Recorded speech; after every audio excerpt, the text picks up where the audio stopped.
Be here now. Just be here now.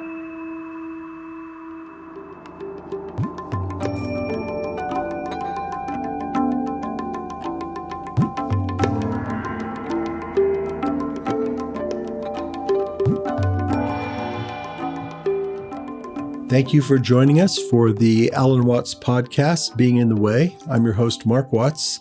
And today we're going to go back to the origins of this podcast and rejoin the Ram Dass Be Here Now podcast network for a special program that's a mix of Ram Dass and my father, Alan Watts. And it's about the Bhagavad Gita. And first we're going to hear from Ram Dass, a course that he did at the Naropa Institute in Boulder, where he's going to talk about his own experience with the Bhagavad Gita and the different stories and perspectives within it, and how he read each of those. It's really interesting commentary, gives you a very user-friendly introduction to this text. Then we're going to go on to a radio program that my father did as part of the Great Books of Asia. This was in the mid-50s. It was broadcast from KPFA in Berkeley, and it's a really interesting talk. He not only gets into the history and some of the background of the Gita, but he also takes it to its sort of logical conclusion on how this can impact motivation and action. And he also describes a form of yoga, which I have heard him talk about elsewhere as intellectual yoga. But here it's more specifically in the context of what we would call karma, or your doing. This comes about 20 minutes into his presentation, and I think you'll find it very interesting. So today it's the Bhagavad Gita. We're going to start off with Ram Dass, and then we're going to go to my father. This podcast is made in cooperation with the Ram Dass Be Here Now podcast network and was made possible by a grant from the Rizzuto Foundation. Our theme music is by Zakir Hussain, courtesy of Moment Records, and it's from his Rhythm Experience album. And now here's Alan Watts and Ram Dass from the Bhagavad Gita. I'd like to introduce you to a course entitled The Yogas of the Bhagavad Gita.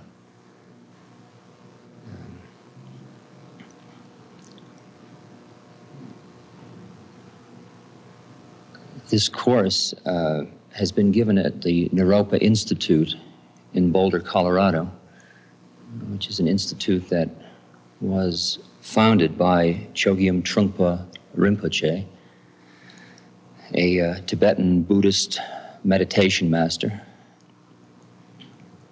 And I was invited to come here and teach a course during the first session. The reason I've chosen to teach the Bhagavad Gita, first because it represents, in the most general sense, a tradition that I have been steeped in for some years, namely the Hindu tradition. But equally relevant because it concerns a form of discipline or yoga or method that is very suitable to our predicament in the West at this moment. I should say at the outset, the spirit or the rules of the game about teaching a course and even calling it the Bhagavad Gita. This course is more concerned with a commentary about certain points in the Bhagavad Gita as they relate to our daily lives. The Gita, as I understand it, is a way of making one's entire life a vehicle for becoming conscious or coming into the spirit or coming to God, whatever metaphor you would particularly feel comfortable working with.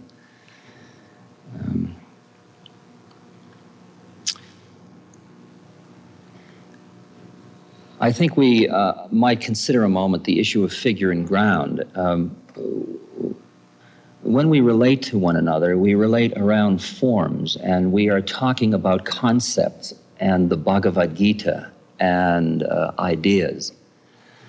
But that is merely the vehicle. That's the stuff through which you and I are relating. And if we keep in mind that the transmission is meta-conceptual. The transmission is a transmission of feeling. It's a transmission of being. That is, all I really understand by teaching that one can share is one's being. You can't, that if I talk about love, but I'm full of hate, you won't experience the love. And it won't do you much good. You'll just end up with a lot of dead butterflies to add to your collection. On the other hand, whatever it is that I've evolved into, whatever words I use, you will experience a transmission of being from one person to another, and that will be useful to you or not, as your heart dictates. So I can understand quite clearly that the work I can do to make this course productive is to remain as conscious and as open as I can be as a being, because I understand this work as the work on myself. This is an exercise in my own consciousness, teaching this course. I'm not a fully realized being. I'm somebody working on myself, just as I assume you are. And we are coming together to, on the path, to meet, to recognize one another, and to share maps, and to realize that the maps are part of it, but behind the maps, here we are.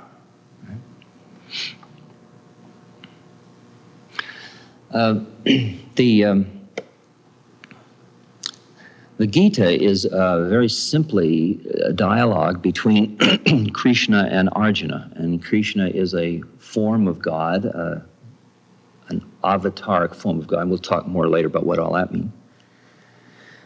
And Arjuna is a very pure warrior. He's a very straight, solid being, a very good person. And this is a dialogue on a battlefield. And in a moment, I'd like to tell you about what that battlefield is from a historical point of view. At a symbolic level, what the Gita is a dialogue between God and the seeker. And the battlefield turns out to be the inner battlefield, the battlefield of our own evolutionary being. So I have suggested to students, and I've certainly done it myself, that you read the Gita a number of times. It's a very small book. It can be read in a matter of a few hours. It can't be understood in a matter of a few hours, but it can be read in a matter of a few hours. But it's kind of fun to read it from different angles. You read it first as a fascinating story of a sort of a melodrama of will Krishna fight, will Arjuna fight, or won't he, and will Krishna convince him, and that kind of, and the unfairness of it all, and you go through all the social, political issues inside yourself about it. Then it's very useful to read the Gita from the point of view of identifying with Arjuna. That is, experiencing, once you have appreciated that the conflict is not unique to a historical period and to a few people, but rather is a conflict that's in each of us. And that the reason that you're even attracted to watching this at this moment is because of the relevance of the conflict inside you, the relevance of the conflict inside yourself. Then you read it as Arjuna with God talking to you. And as if your inner voice, the inner, what the Quakers call the still small voice within, is speaking to you. And you're just open to the way that you're being guided or instructed. The inner guru within is guiding you. The third reading is even farther out, and this is very, very difficult for those of us that have grown up in Western religious traditions. Because the third reading is to read it as if you're Krishna, speaking to Arjuna. That means now you're being asked to identify with God.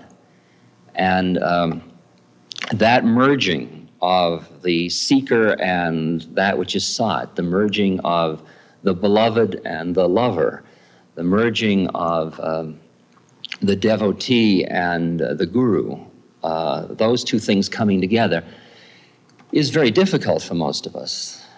To experience the place in you where you in fact already know all the answers. And that's a very, as you'll see as we get into the philosophy underlying the Gita and issues of the Atman and Brahman, that from what would be called the mystic tradition point of view, you already know every answer you could possibly be seeking. You already are the answer.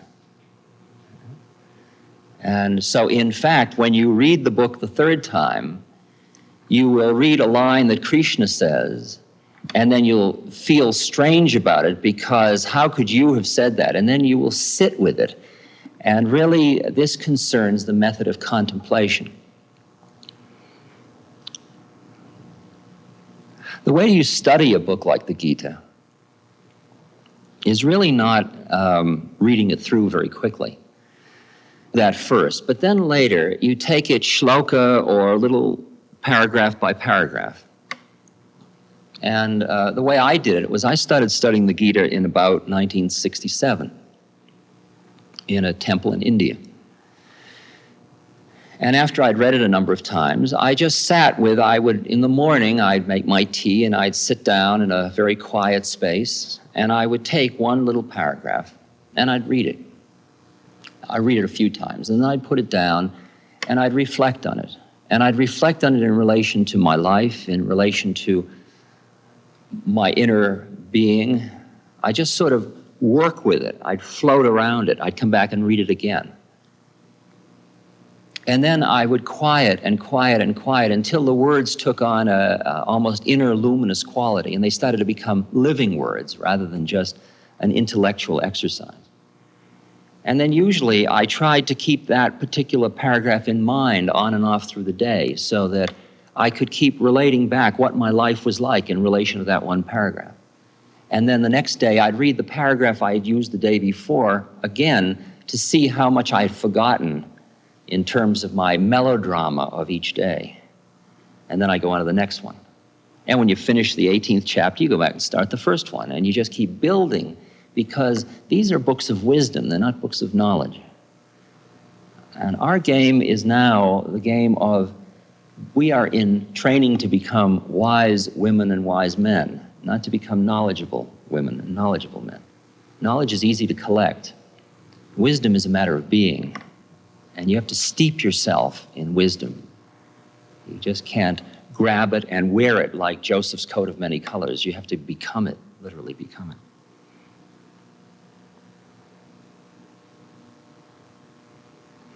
Let me tell you a little bit about the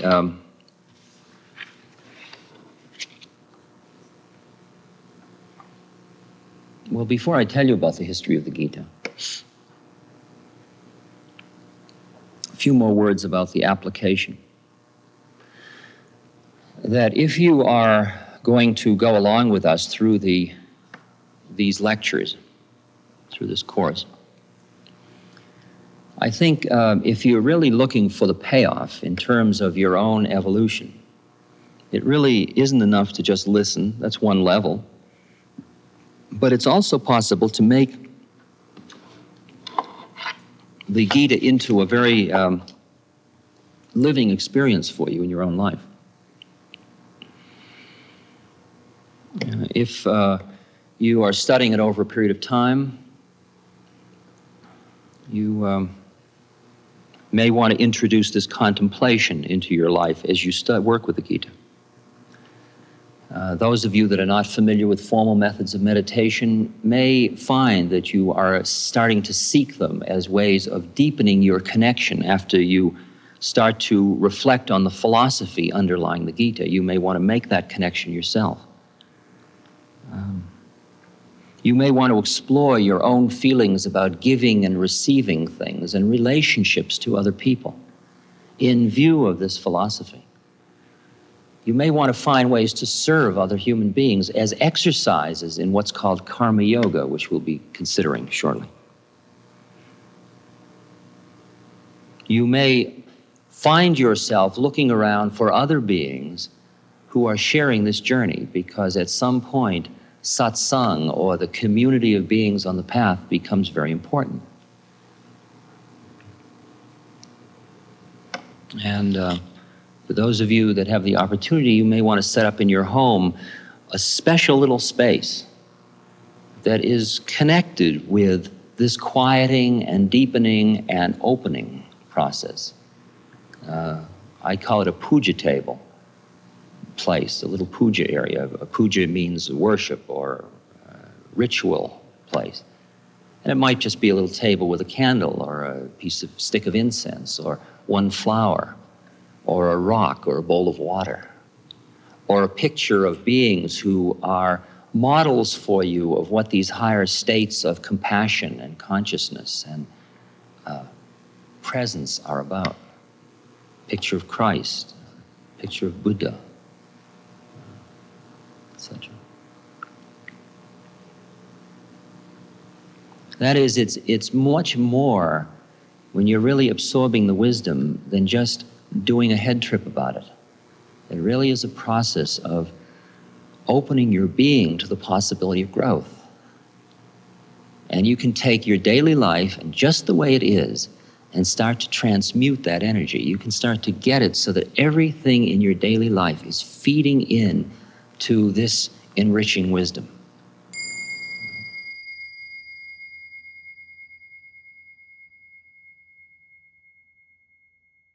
In 1925, Mahatma Gandhi wrote the following words: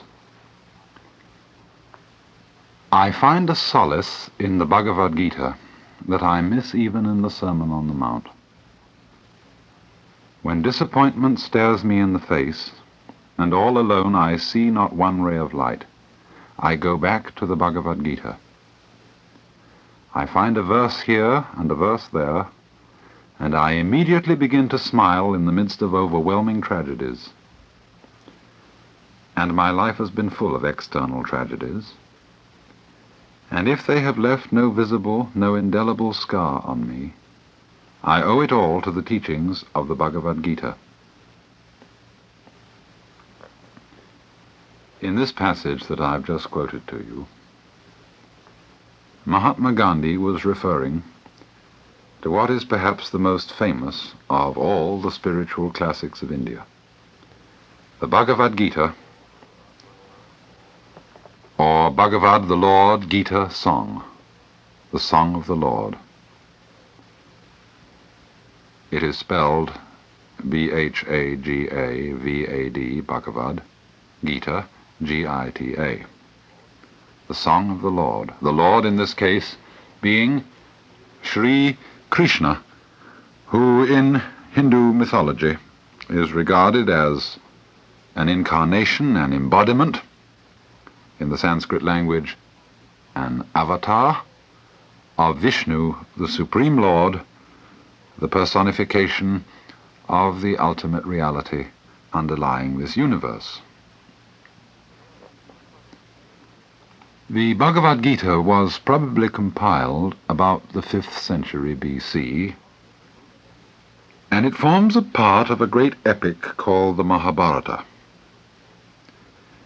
It's attributed to a sage by the name of Vyasa, and contains a complete epitome of the whole central doctrine of Hinduism known as the Vedanta. It's a very fascinating and to us puzzling fact that Gandhi, preeminently the man of non-violence in modern times, was so devoted to this book. Because the scene with which the book opens is a battlefield, the field of Kuru, where a young prince by the name of Arjuna is riding in his chariot, and Sri Krishna, the incarnation of Vishnu, is his charioteer. As the opposing armies face each other, and the battle is about to begin, and Arjuna is faint in heart, oppressed with the senselessness of this struggle and of internecine warfare. And the Gita says in the 1st chapter, "He was overcome with great compassion and uttered this in sadness. When I see my own people arrayed and eager for fight, O Krishna, my limbs quail, my mouth goes dry, my body shakes and my hair stands on end. And I see evil omens, O Krishna, nor do I foresee any good by slaying my own people in the fight. I do not long for victory, O Krishna, nor kingdom nor pleasures. Of what use is kingdom to us, O Krishna, or enjoyment, or even life? And having spoken thus on the field of battle, Arjuna sank down on the seat of his chariot, casting away his bow and arrow, his spirit overwhelmed by sorrow. And to this complaint his charioteer, the Lord Krishna, replies, Whence has come to thee this stain, this dejection of spirit in this hour of crisis? It is unknown to men of noble mind. Yield not to this unmanliness, O Arjuna, for it does not become thee. Cast off this petty faint-heartedness, and arise, O oppressor of the foes. And to give point to his words, Krishna goes on, Thou grievest for those for whom thou shouldst not grieve, and yet thou speakest words about wisdom. Wise men do not grieve for the dead, nor for the living. Never was there a time when I was not, nor thou, nor these lords of men, nor will there ever be a time hereafter when we shall cease to be. As the soul passes in this body through childhood, youth, and age, even so is its taking of another body. The sage is not perplexed by this. Heat and cold, pleasure and pain come and go, and do not last forever. These learn to endure.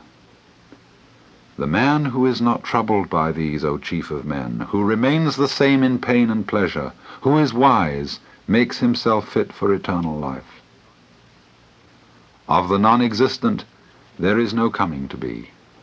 Of the existent, there is no ceasing to be.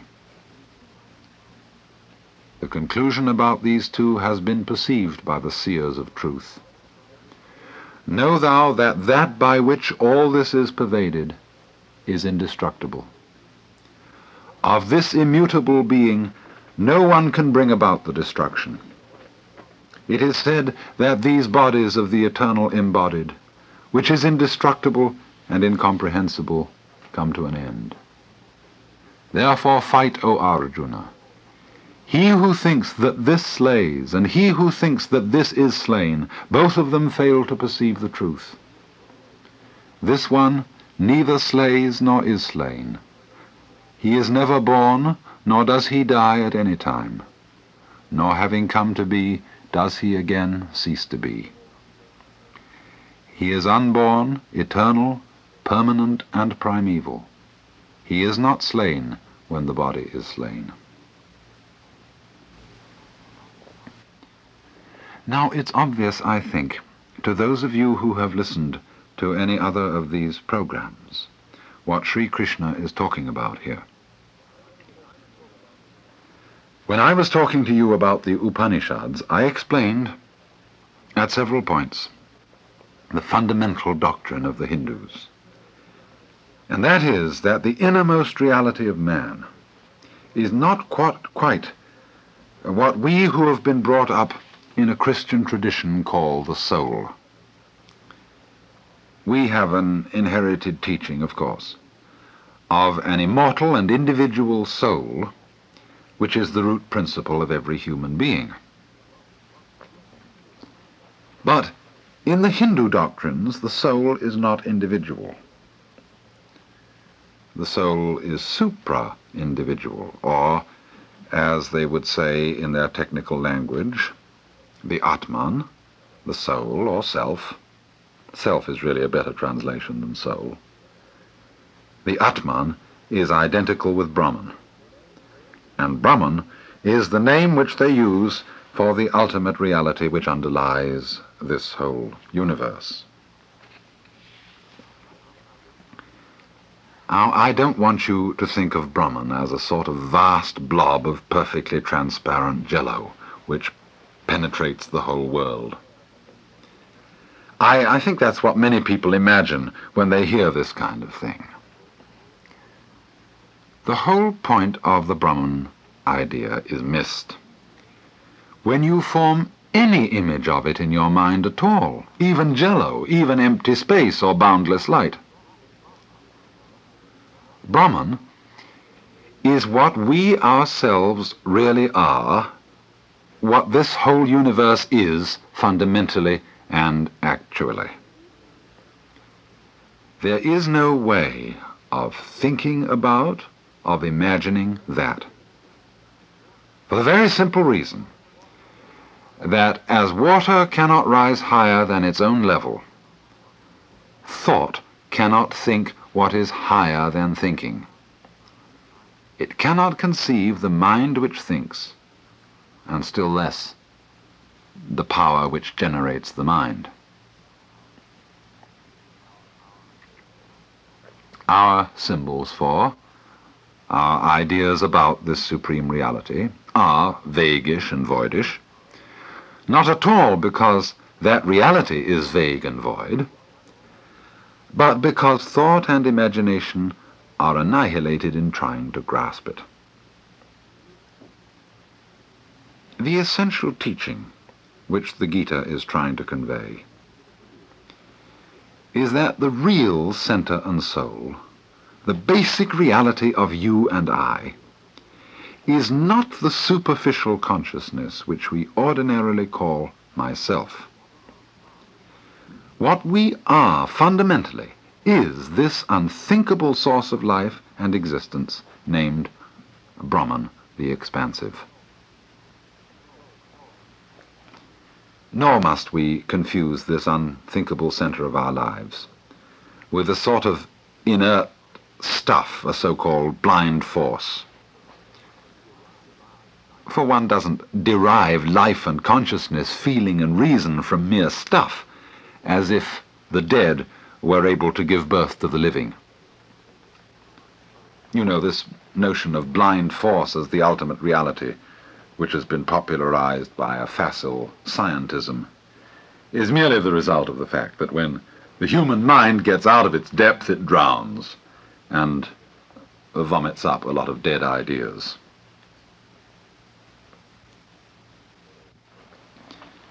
And so Sri Krishna goes on. He who knows that it is indestructible and eternal, uncreated and unchanging, how can such a person slay anyone, O Arjuna, or cause anyone to slay? Just as a person casts off worn-out garments, and puts on others that are new, even so does the embodied soul cast off worn-out bodies and take on others that are new. Weapons do not cleave this self, fire does not burn him, waters do not make him wet, nor does the wind make him dry. He is uncleavable, he cannot be burned. He can neither be wetted nor dried. He is eternal, all-pervading, unchanging and immovable. He is the same forever. He is said to be manifest, unmanifest, unthinkable, and unchanging. Therefore, knowing him as such, thou shouldst not grieve. Even if thou thinkest that the self is perpetually born and perpetually dies, even then, O mighty armed, thou shouldst not grieve. For to the one that is born, death is certain, and certain is birth for the one that has died. Therefore, for what is unavoidable, thou shouldst not grieve. Perhaps that last passage needs a little bit of interpretation. For to one that is born, death is certain, is a statement, of course, which is obvious enough. But not so obvious to us is, and certain is birth for the one that has died. I should try to explain this a little bit, because it's a passage expressive of what is called in India the doctrine of rebirth or reincarnation. If you will think for a moment of what you were before you were born, you will come to the rather puzzling conclusion that you, before you were born, are impossible to think about. Before you were conceived by your father and mother in the womb, you can't remember anything. You don't even remember darkness, not even a blank. Your background, your past history, right at its beginning, seems to be a state of complete annihilation of your ego, of your personality. And yet, oddly enough, here you are. After you die, you may presumably go again into a state which we can imagine only as complete annihilation, of complete nothingness. And if so, you will, won't you, be in the same sort of condition as you were before you were born. You came out of that state, though. Should you be afraid to return to it? This is perhaps a rather elementary way of expressing the Hindu doctrine of rebirth. But I don't want to give the impression that the Hindu doctrine is, as it is imagined to be by many people in the West, a doctrine of the reappearance again and again in this life of an individual soul. I think it is true to say that according to the strict doctrine of the Vedanta, there is not an individual soul which passes from life to life. The one who transmigrates is precisely this Atman, or Brahman, and this is why we have to imagine the state before birth and after death as blank annihilation. Because thought is annihilated in trying to grasp the reality which lies deeper than thinking. The finger that struggles to touch its own tip finds only the empty air. And so Krishna goes on. The dweller in the body of everyone, O Arjuna, is eternal and can never be slain. Therefore thou shouldst not grieve for any creature. Further, having regard for thine own duty, thou shouldst not falter. There exists no greater good for a kshatriya than a war enjoined by duty. I think it is just at this point that we puzzle about this book in relation to Mahatma Gandhi. Let me explain the passage that I've just read. A kshatriya is a member of one of the three great castes of Hindu society. Those castes being, respectively, Brahmana, which is the priestly caste, the sacerdotium; Kshatriya, the caste of warriors and rulers; Vaishya, the caste of merchants. And they're roughly equivalent to the lords spiritual, the lords temporal, and the commons of medieval European society. And each caste has its proper duty in life, which in Sanskrit is svadharma. And this is the phrase which Krishna uses here when he says, having regard for thine own duty, for thine own svadharma. Sva, self, dharma, function. Or svadharma is probably best translated into English as vocation. The kshatriya is one who has a vocation to fight. That's his job. Whereas a Brahmin, or more particularly, one who has gone beyond caste altogether, one who in India is called a sannyasin, corresponding in the medieval West to the monks and hermits, those who have gone outside society, they do not have the vocation or the duty of fighting. I think the clue to the problem of the Gita, especially in relation to that great non-violent man, Gandhi, is this. Primarily, Arjuna's objection to taking part in war is a sentimental one. He is unwilling to fight in the battle because of his depressed emotions in regard to slaying his kinsman, or, we would say, in regard to slaying one's fellow man.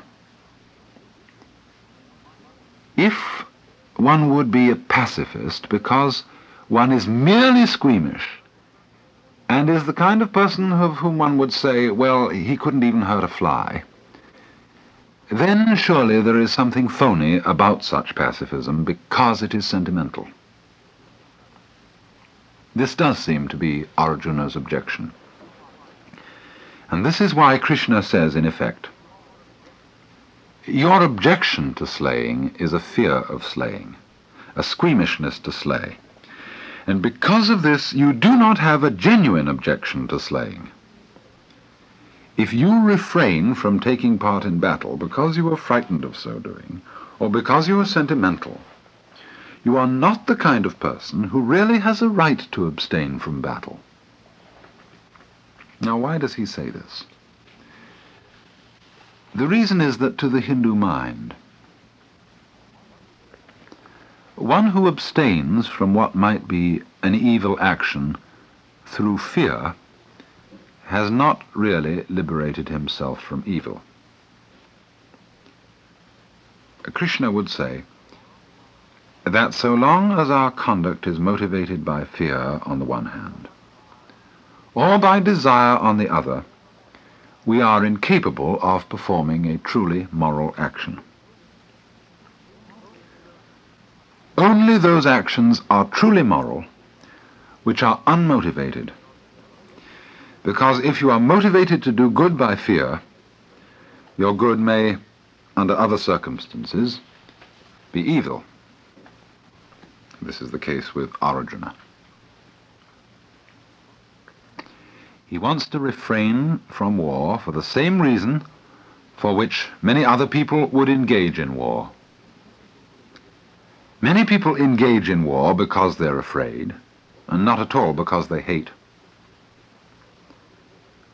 The world's situation at the present time might be said to be a situation of mutual fear, where the only reason why someone might start a war would be for fear of the other side starting it first. After all, we all know now that modern warfare is something in which neither side wins. It is then fear more than anything else. Fear that the other fellow should send the bombs over first is what starts a war.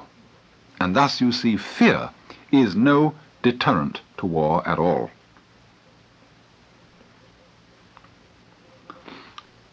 A person whose reluctance to fight is based on fear or squeamishness does not then, in Krishna's view, have the right to renounce it. And you see here, the view is one which would probably commend itself to a man like Gandhi.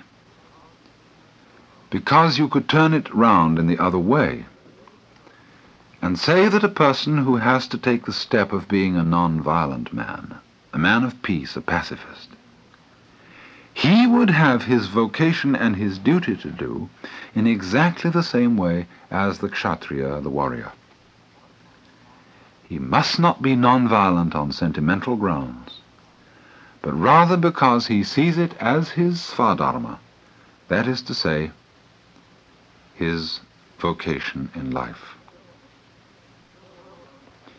And so a moment later, Krishna formulates the principle of action.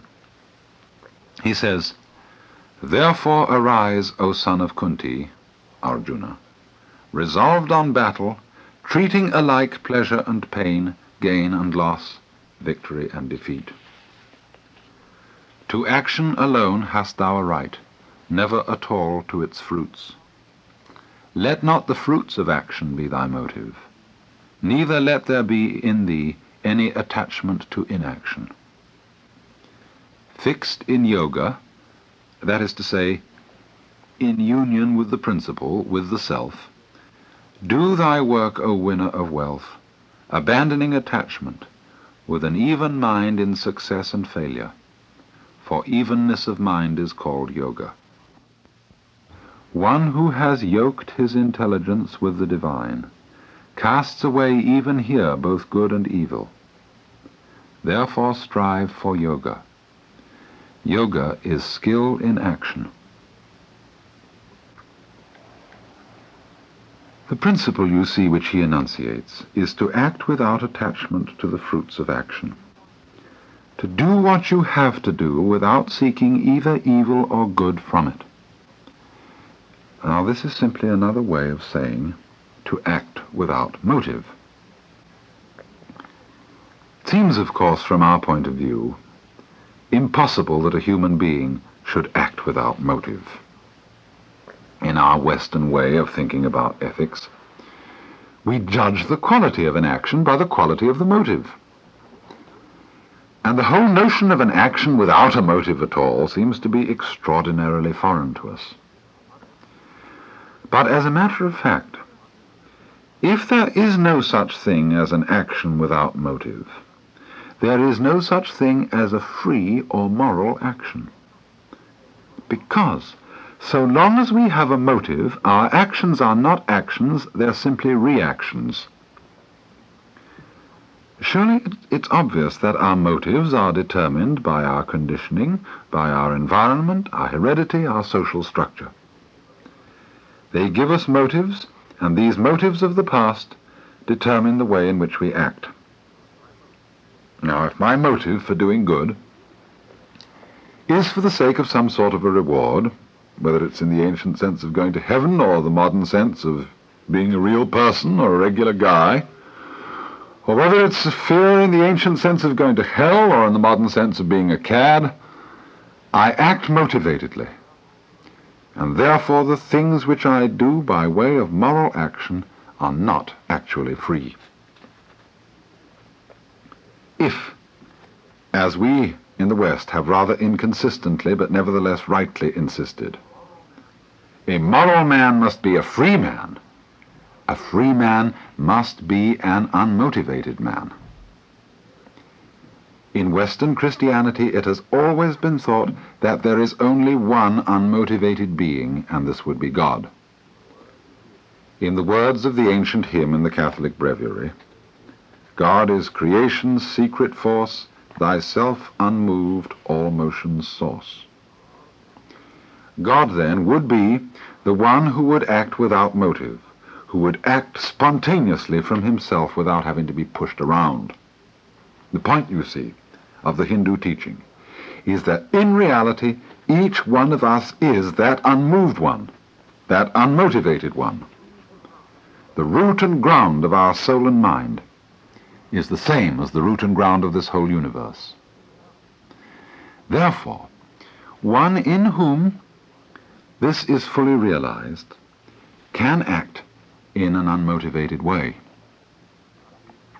In studying the philosophy of the Hindus, we have to get used to the idea that it's really an illusion to suppose that every event is motivated, determined, or caused by the past. What they call karma, or causation by the past, is in fact maya, or unreality. For in the Hindu philosophy, the present of the universe, or the eternal now of the universe, is not the consequence of its past, but rather the past is always the consequence of the present, of the eternal now. It trails behind it like the wake of a ship. It does not stand before it and push it.